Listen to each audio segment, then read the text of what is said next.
Vous êtes le client d'une banque? Je le suis moi aussi.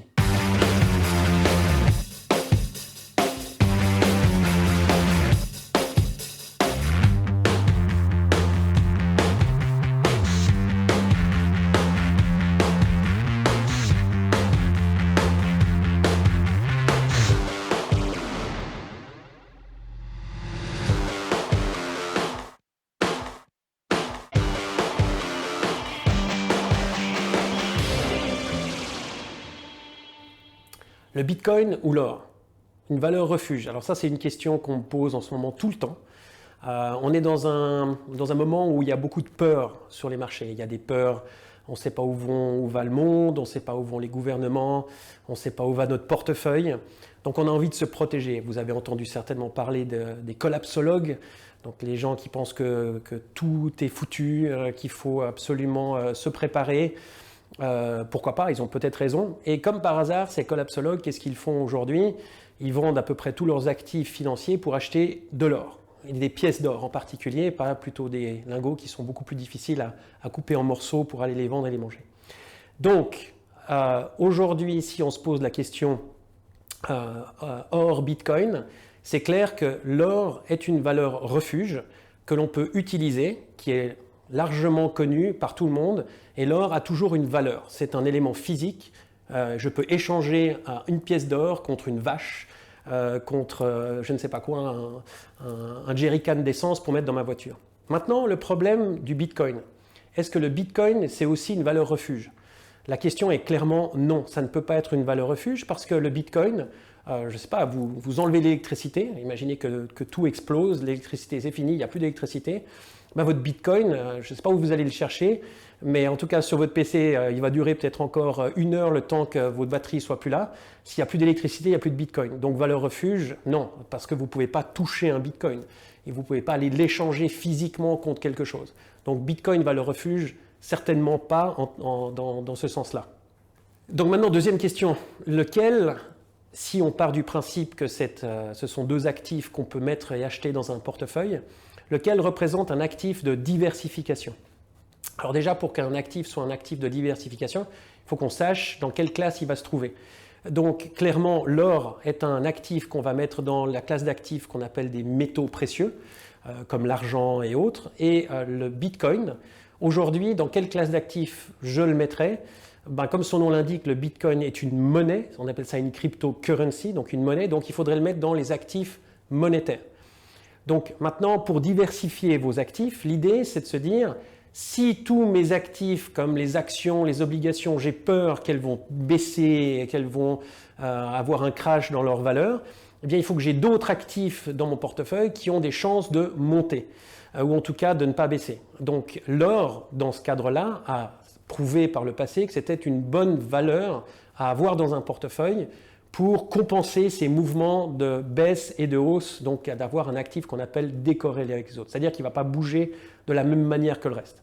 Maintenant, le Bitcoin, est-ce que c'est la même chose? Alors déjà, ce qu'il faut savoir, c'est que le Bitcoin en lui-même, donc cette monnaie, elle est 6 à 10 fois plus risquée que le marché mondial des actions. C'est-à-dire que sa manière de bouger, elle bouge 6 fois à 10 fois plus que le marché mondial des actions. Donc je ne sais pas vous, mais moi, me dire que j'ai un actif qui est censé me protéger du reste, qui bouge 6 à 10 fois plus que le marché action, je ne suis pas sûr que je vais avoir ça comme valeur de diversification et comme valeur de refuge. Maintenant, le problème aussi, c'est de se dire, est-ce que cette valeur a un sens en termes de diversification, en termes de valeur intrinsèque? Le problème qu'il y a, c'est que derrière le Bitcoin, il n'y a rien. Donc, vous allez avoir dans votre portefeuille quelque chose qui n'est adossé à rien. C'est un token qui n'a rien derrière lui, c'est-à-dire uniquement la confiance que vous allez mettre là-dedans. Alors, je ne sais pas quelle confiance vous avez dans l'Internet. Moi, j'ai une confiance extrême, bien entendu, mais pas pour mettre mes économies dedans. Donc, Bitcoin comme valeur de diversification, pas encore. L'idée, bien sûr, des gens, c'est de créer ensuite des monnaies pour échanger sur le net. Mais selon moi, il faudra que ces monnaies soient adossées à quelque chose pour qu'elles aient une vraie valeur. En revanche, moi, je suis prêt à vous acheter et à vous vendre des choses que vous allez tokeniser sur le net via la blockchain, mais qui sont basées sur des valeurs réelles. quelque chose que vous avez réellement à vendre, quelque chose qui est réel et qui a une valeur. Alors maintenant, donc la question, lequel du Bitcoin ou de l'or est le plus spéculatif? Donc vu ce que je viens de vous dire tout à l'heure, il semble évident qu'aujourd'hui le plus spéculatif est le Bitcoin. C'est-à-dire d'imaginer quelle va être la valeur de l'or demain. On a plus quand même une idée d'où peut se trouver l'or demain, c'est-à-dire d'avoir un peu plus de valeur ou un peu moins. En revanche, bien malin qui peut dire où va être le cours du Bitcoin demain. Il peut être 20% plus haut, mais il peut être aussi 50% plus bas. On sait par exemple que dans le marché, il y a des gros détenteurs de gros paquets de Bitcoin qui tout d'un coup se décident qu'à un certain niveau, ils décident de vendre. Et je vous invite à aller regarder un graphique de l'évolution du Bitcoin en dollars et vous allez voir tout d'un coup des énormes escaliers avec des énormes ventes. Et je peux vous dire que quand vous êtes pris dans une vente comme ça, vous avez beau essayer de vendre au prix auquel vous avez acheté, c'est trop tard. Donc voilà, le plus spéculatif, c'est forcément le Bitcoin, vu qu'on ne sait pas exactement qui le détient, comment il le détient, qui achète, qui vend, alors que l'or, quand même, c'est un marché, c'est un élément, un métal qui a un prix, qui est tradé, qui est quand même régulé. Il y a quand même je veux dire, on ne peut pas faire n'importe quoi avec l'or. Alors que le Bitcoin, malheureusement, on ne sait pas qui le détient ou pas, et donc il y a des mouvements très erratiques sur le Bitcoin, pardon, et donc forcément une volatilité bien plus importante du Bitcoin que celle de l'or. Lequel de ces deux actifs, l'or ou le Bitcoin, est le plus menacé par les autorités? Alors la question, il faudrait se dire, mais pourquoi il serait menacé? Donc déjà, ce qui est important pour une banque centrale, par le biais de la monnaie, c'est de pouvoir un peu réguler les flux financiers, de pouvoir aider l'économie, etc. Donc vous avez certainement vu que votre franc suisse a des taux d'intérêt négatifs.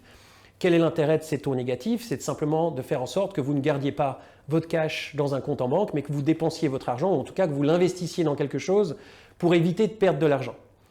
Donc, vous pouvez faire quelque chose de très simple. Au lieu de le laisser dans un compte en banque et d'avoir un taux négatif qui va commencer à prétériter votre valeur, ce que font pas mal de gens, c'est qu'ils commencent à retirer l'argent physique, d'avoir les billets de banque et de les mettre dans un compte.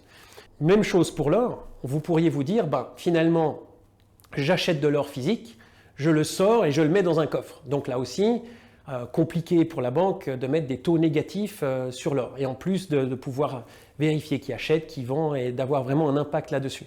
Même question par rapport au Bitcoin.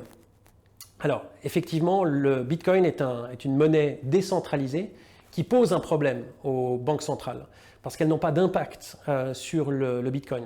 C'est très important pour une banque centrale de pouvoir gérer l'évolution de sa monnaie par le biais des taux d'intérêt, comme vous le savez. Donc, le Bitcoin, c'est un gros problème pour elle parce que c'est une monnaie sur laquelle elle n'a pas d'impact. Alors, si vous regardez, par exemple, je ne sais pas si vous avez entendu parler d'une nouvelle monnaie qui devrait être lancée par Facebook, le ou la Libra, peu importe comment on l'appelle, eh bien maintenant, il semblerait que pour que la Libra puisse exister, il faudrait qu'elle soit adossée à d'autres monnaies, comme par hasard le dollar, l'euro, le yen. Donc c'est un moyen de quand même donner au Libra un flavor gouvernemental. Donc les deux posent un problème au gouvernement et l'or, parce que finalement on peut retirer cet actif sur lequel on aimerait avoir un impact, mais finalement une fois qu'il est retiré du marché et posé dans un coffre, on n'a plus d'impact en tant que gouvernement. Et deux, le Bitcoin aussi pose un problème parce qu'on ne peut pas commencer avec sa banque centrale à dire on monte, on descend les taux d'intérêt du Bitcoin, c'est pas possible. Et donc du coup, c'est une masse monétaire sur laquelle le gouvernement n'a pas d'emprise. Et donc ça, forcément que ça pose un problème de pouvoir. Et on sait que les gouvernements aiment bien le pouvoir. Peut-être encore une question par rapport à la valeur du Bitcoin. Finalement, la question qu'on peut se poser, c'est à quel moment le Bitcoin aura une vraie valeur et comment est-ce qu'on pourra déterminer cette valeur? En fait, la vraie valeur d'une monnaie, c'est lorsqu'elle a une valeur en tant que monnaie d'échange. Donc du coup, une monnaie d'échange, pour qu'on puisse faire confiance à cette monnaie d'échange, il faut qu'elle soit régulée. Il faut quand même qu'il y ait certaines règles derrière. Donc aujourd'hui, les règles du Bitcoin, en gros, il n'y a pas de règles. C'est des achats, des ventes, mais qui sont faits de manière décentralisée. sur le net via ces technologies de blockchain. Donc aujourd'hui, c'est encore très difficile de se dire bah tiens, moi j'ai envie d'acheter du Bitcoin pour ensuite l'utiliser comme monnaie d'échange pour aller acheter et vendre des choses, voire même, c'est un peu l'idée souvent d'une monnaie, c'est de se dire, si ça devient une vraie monnaie, c'est de se dire, moi si j'ai envie de mettre de l'argent de côté et faire de l'épargne, je vais faire de l'épargne en Bitcoin pour mes vieux jours. Alors je ne sais pas combien d'entre vous ont aujourd'hui envie de faire de l'épargne en Bitcoin, mais j'en connais encore pas beaucoup. Parce que peut-être toute votre épargne vaudra 0 ou peut-être 1 milliard. Mais en tout cas, le potentiel, c'est une possibilité que ça vaille 0. Donc aujourd'hui, la grande question, c'est est-ce qu'un jour, il va y avoir une réglementation derrière le Bitcoin? S'il n'y en a pas, il n'y aura pas de valeur derrière le Bitcoin à long terme. En revanche, la grosse question, c'est est-ce qu'il y aura une autre cryptocurrency, donc une crypto-monnaie, qui sera, elle, réglementée? Et c'est toute la raison pour laquelle il y a cet énorme engouement derrière le Libra aujourd'hui. Je vous invite à aller regarder sur le net les 2-3 personnes et autres grosses entreprises qui sont derrière le Libra. Il y a Facebook, donc il y a une association derrière le Libra, dans laquelle il y a bien entendu Facebook, mais il y a aussi Visa, etc. Il y a toutes des grosses entreprises derrière qui sont derrière le Libra, qui ont bien compris quel était l'impact et l'enjeu derrière le Libra, c'est cette monnaie d'échange régulée. Et donc, comme par hasard, aujourd'hui, ce Libra est en train d'essayer d'être régulé ici en Suisse par la FINMA, qui serait un très bon moyen pour la Libra d'avoir un sort de stempel, donc une validité par un gouvernement, par une organisation qui est suisse, qui a une réputation énorme. Et tout l'intérêt et l'enjeu aujourd'hui de ça, c'est cette régulation par le biais de la FINMA. Donc, la crypto-monnaie qui fera foi à l'avenir sera une crypto-monnaie qui sera régulée.